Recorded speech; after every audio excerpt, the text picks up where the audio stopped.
All right, so today I want to show you how I made a very cheap vacuum tester for my valves. So I went to Home Depot and I got this 1/2-inch piece of plexiglass.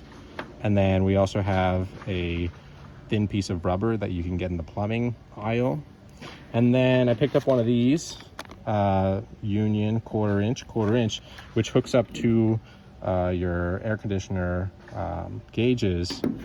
You could probably rent those too. I rented the air conditioner vacuum pump, and that's basically it. You just need to drill a hole, tap it, and then I use some of this plastic bonder to create a nice tight seal. So this is our piece. Usually goes for about $100. A little bit of the some glue.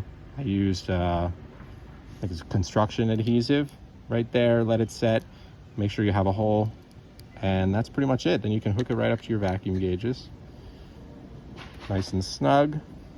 Make sure you're open, turn your vacuum pump on, and sorry, just put a little oil around the perimeter so you make a nice good contact. Move it around, and then right up to your exhaust or intake.